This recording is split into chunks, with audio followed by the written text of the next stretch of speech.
just got my feet stuck there. So I've come to Lytham tonight, hoping for a little sunset shoot. Only got a 35mm prime lens, got the Z6, Winston tripod, and as you can see at the moment there, that boat is absolutely still as anything. I'll just spin the camera around if I can. Not too sure how I'd do this on that. So there's the camera, and that's kind of the shot I was going to go for. This is a really, I wasn't going to do a live video tonight, but I've not done one for a while, so that's the shot I'm going to try and get. Over towards Blackpool and up that way, it just seems like the sky's a bit really weird and murky. A couple of herons going over. That's towards Winter Hill. I've got to be careful because my feet are stuck in the mud. Don't know if you can see it there. I'm in the marsh mud.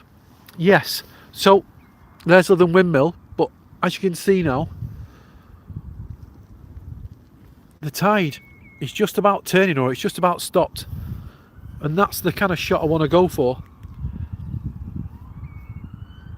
Yeah, so I was just explaining to people before about if you get a set of waders like this, you can benefit so much. So if you've only got a pair of waders, or you've got a pair of wellies, you would be able stuck here. And with a 35mm, if you didn't have a 35mm, or you couldn't afford a 24-70, you can have a 35mm. But if you buy a pair of waders for about £35, you can actually walk in the water a good 10 meters. So you would be shooting at 70mm from somebody, or even 100mm for somebody who's on the bank.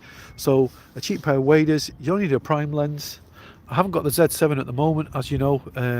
In January I was doing some kite surfing photos, and it didn't fall in the water, it got absolutely soaked, and yeah, it hasn't been back for 2 months. So I've got a new 35mm camera that was on it, but I've only got one, and that's a Z6, and so we'll have to make do with that today.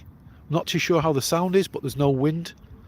So yeah, so that's the view I'm going to go for. I just thought I'd come out. I've not been out and done some photos for a while. I've been doing this book.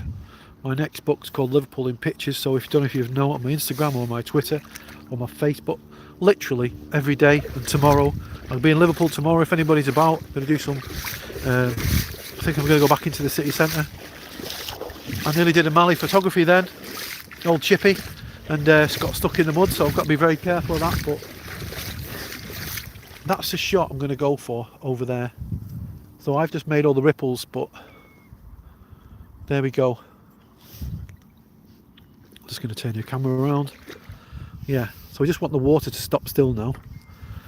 Just explained before that there's, you can just about see Snowdonia in the distance.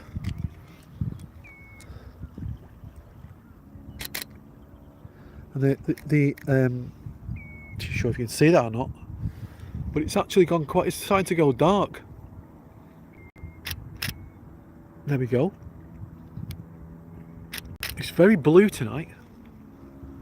It's not quite blue hour yet. It's not even sunset, or the sun has just gone down over that way. But it's light blue hour already, and it's just blending really well. So there we go. Leave a comment down below. I will be doing some more videos, but I just need to get this book done. Yeah, so I did my book Britain by Night, and the second book I'm doing is called Liverpool in Pictures, and it's 120 images from all over Liverpool. So the likes of Sefton Park, Everton Football Club, around that area, the Beatles, around Strawberry Fields, John Lennon's house, the Docklands, around the Titanic area. There's loads. Everywhere you go in Liverpool there's an interesting building. So I even went to the top of the Liver building last week. That was amazing. If you've never done that before, that's something I could highly recommend. I've been inside the Central Library. I'm going to go to the cathedral tomorrow, maybe, but I'm not too sure. It might be busy tomorrow. Last time I went it was quite heaving, to be honest. But yeah, so I've missed coming out here.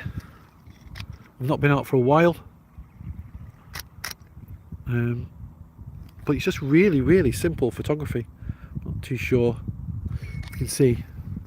What I was going to say to you about this boat is, the wonderful thing about, I'll turn around so you can see what I'm talking about, but the wonderful thing about this boat here is, if you ever come to Lytham and you want to do long exposures or you want to do any type of new photography, this boat is stuck in the mud unless it's a really high tide. And basically you can do 2 or 3 seconds, well 2 or 3 minutes even if you wanted to, because the mast isn't waving about, even at a high tide. It's just stuck there. So you can do really long exposures where normally you would do half a second. And any boats that are out there, you can see there's about 4 or 5 boats out now. You come at low tide, but if you were to come out tonight, there we go, tomorrow night, so high tide tonight here is 8 o'clock. Tomorrow night it will probably be a little bit better because it will be around about the 9 o'clock, just after sunset, round about the blue hour time, hopefully, if it's better. But what I'm saying to you, these boats over there, you're lucky if you can do half a second exposure with them with the tide in, because they just move about too much. But look how calm it is. So all I've got is a Z6 35mm, just doing single shots,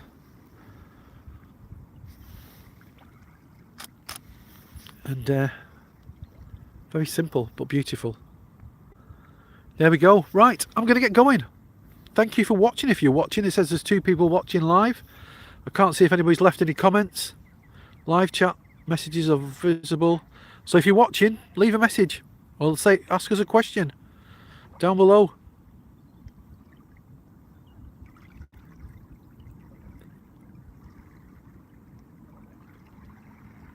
There we go. Can't see any messages yet, but I know there's 2 people watching. Got it. But yes, if anybody wants to come down for some workshops, or if anybody wants to come down for some workshops or want to learn the basics of photography and want a little bit of intuition, just leave a message below. And yeah, really simple. If you come to like really nice places like this, photography should be really easy and not very stressful. There we go. Right, goodbye everybody.